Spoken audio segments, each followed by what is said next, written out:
Arabella Karhu, toimitusjohtaja Seinäjoki Activity-Tours Oy. Krista Laurila, markkinointi vastaava samasta yrityksestä.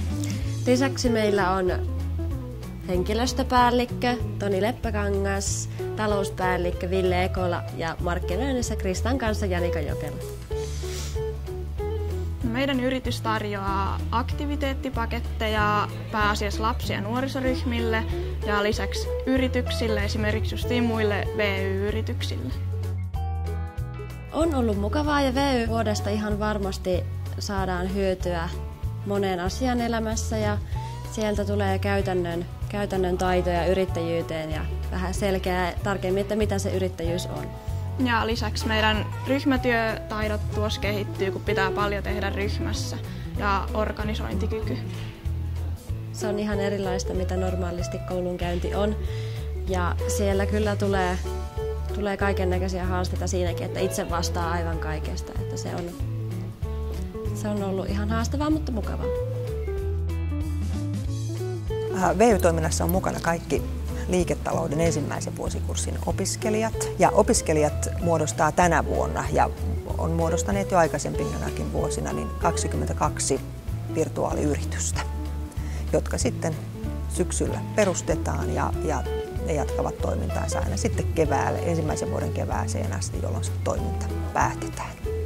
Opiskelijat keksivät itse yrityksensä, eli kun nämä tiimit on muodostettu, niin heti pian sen jälkeen opiskelijat sitten lähtee miettimään, että minkälainen yritys heidän mielestään voisi olla kiva toteuttaa.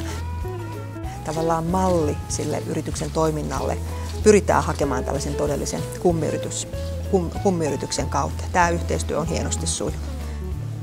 Toiminta on virtuaalista, kuvitteellista, ei ole oikeaa tuotetta, ei ole oikeaa rahaa, vaikka niitä simuloidaan ja toimintaa tehdään hyvin todentuntuisesti. Tässä ei ole mitään riskejä, tähän kannattaa heittäytyä.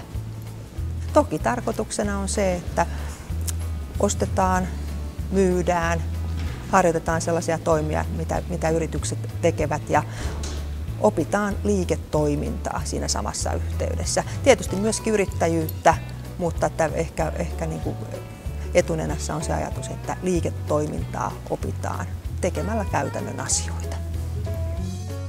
No, tuleville opiskelijoille vinkkinä, että kannattaa ainakin lähteä avoimin mielin ja ei olla liikaa ennakkoluuloja tätä yritystoimintaa kohtaan.